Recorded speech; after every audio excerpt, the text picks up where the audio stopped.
ছিল আকাশ ছোঁয়ার, অথচ নিজেই হারিয়ে গেলেন আকাশে। বিয়ের ঠিক 1 বছরের মাথায় মর্মান্তিক বিমান দুর্ঘটনায় প্রাণ হারালেন তরুণ পাইলট তৌকির ইসলাম।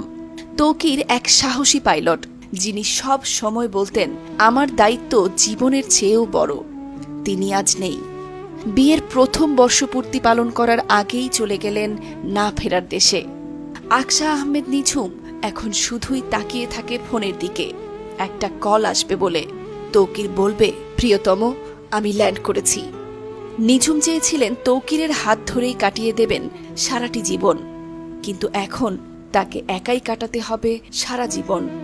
1 বছর আগে বিয়ে হলেও পাইলট তৌকির ইসলাম বউকে ঘরে তোলেন গত ফেব্রুয়ারিতে। আনুষ্ঠানিকভাবে বিয়ের 6 মাসের মাথায় সব স্বপ্ন যেন এক নিমিষেই হারিয়ে গেল। হাসি, আনন্দ, বহু স্বপ্ন আর ভালোবাসায় কাটছিল তাদের দিনগুলো। কেউ জানত না সুখের সেই দিনগুলো এত দ্রুত শেষ হয়ে যাবে। তৌকিরের স্ত্রীর নাম আকশা আহমেদ নিঝুম। তিনি ব্র্যাক বিশ্ববিদ্যালয়ের শিক্ষিকা। ঢাকায় বিমান বাহিনীর কোয়ার্টারে থাকতেন এই নবদম্পতি।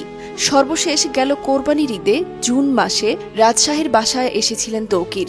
এরপর ছুটির শেষে ঢাকায় ফিরে আর রাজশাহীতে আসেননি পাইলট তৌকির।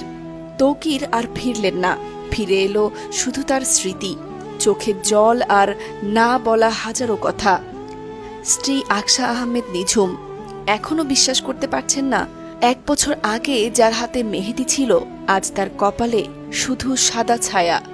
সাগরের বিয়েটা মাত্র 6 মাস আগে হয়েছে, এখনো কোনো সন্তান হয়নি। সে সম্প্রতি রাজশাহীতে এসেছিল পরিবার দেখতে।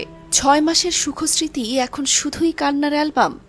স্ত্রী নিঝুম এখন প্রতিদিন আকাশের দিকে তাকিয়ে থাকবে, কখন তার স্বামী ল্যান্ড করবে আর ফোন দিয়ে বলবে, আমি আসছি। কিন্তু তৌকির আর কোনোদিন ফিরে আসবে না। তৌকির ইসলাম চাইলেই একটি মাত্র সুইচ চাপ দিয়ে প্যারাশুটে বেরিয়ে আসতে পারতেন, কিন্তু তিনি জানতেন নিচে স্কুল, শত শত শিক্ষার্থী। তাই শেষ মুহূর্ত পর্যন্ত লড়ে গেছেন, বিমানটি সরাতে চেয়েছেন, কিন্তু তা আর করে উঠতে পারেননি। তৌকির ইসলাম সাগরের গ্রামের বাড়ি চাপাই নবাবগঞ্জের কানসার এলাকায়। তবে তার পরিবার রাজশাহী উপশহরের সোপুরা এলাকায় আশ্রয় নামে একটি বহুতল ভবনে ভাড়া থাকেন। সেখানে তৌকিরের বাবা তহরুল ইসলাম, মা সালেহা খাতুন, বোন সৃষ্টি ও বোন জামাই বসবাস করেন।